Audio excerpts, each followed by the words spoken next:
Joining us now, senior Washington correspondent for Bloomberg News, Saleha Mohsin. She's the author of the new book entitled Paper Soldiers: How the Weaponization of the Dollar Changed the World Order. Congratulations on the book. Thank you for coming on the show. So tell us about the book, and I take it has a lot to do with the U.S.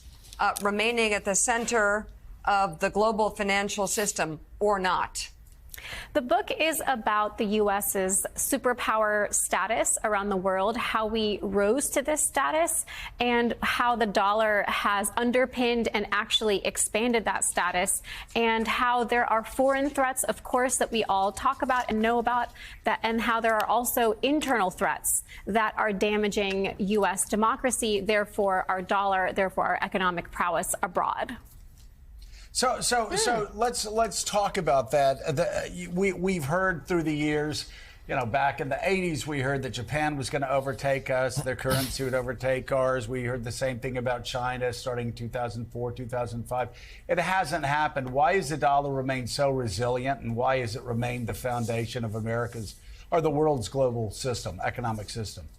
You're absolutely right, Joe. Every generation, every decade, there is someone out there thinking that another currency could come and supplant the dollar. Like you said, in the 90s, it was Japan's yen. In the early 2000s, there was the euro, newly sort of created and came on stage. More recently, people talk about the yuan or Bitcoin. The U.S.'s dollar is a national treasure for the country. It needs to be protected. But first, you have to protect our democracy. The U.S.'s global standing, our economic power and heft is all driven by the strength of our democracy. We have rule of law. We have free and independent agencies. We have free and fair elections, and all of those things come together and imbue a lot of trust from foreign governments, foreign central banks, foreign investors in our country to invest in our growth and invest in our dollar and our treasuries market. So congrats on the book. You just detailed some of the potential threats to the dollar's supremacy. What would be some others, though, beyond the challenges to democracy, which you just laid out? What are some other things that could actually endanger where it stands now? John, one of the more obvious ones are the constant fights over our federal deficit and our debt ceiling. The deep partisanship is also not good for the U.S. dollar, because if you have this much partisan and the country looks as if it's coming apart at the seams, then how are you going to have the kind of bipartisanship that you need in Congress to actually address the deficit? The last time that happened, lawmakers and the executive branch had to come together and agree on something. The sky is blue, grass is green. Those agreements don't exist right now. Right. And we're so far from that real talk about bringing down the deficit doesn't even exist. And how is that seen in global markets across the world? I mean, I've been warning about the debt for 30 years, and pretty much at some point you start feeling like you're Chicken Little saying the sky is falling. But when I started, we had a $5 trillion debt. Now we have a $34 trillion debt. At what point does the rest of the world say this is too much of a risk? The U.S. is carrying too much debt.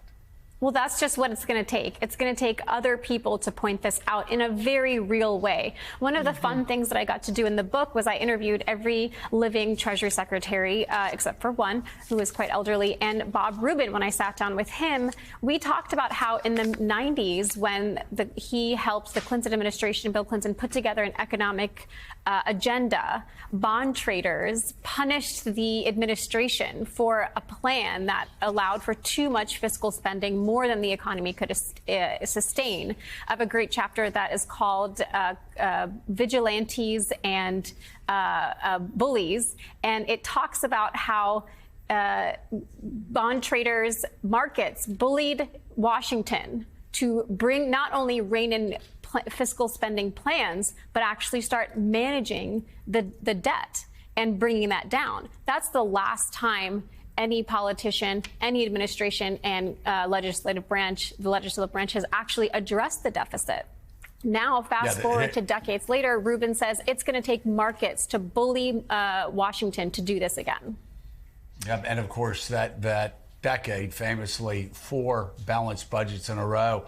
There was that moment, and Bob Woodward first noted it in one of his books about the Clinton administration, where Rubin brought Bill Clinton the bad news, and Clinton's response was, "Do you mean my GD White House is going to be basically hostage to bond traders?" And Rubin's answer was, "Yeah, well, yes, it is."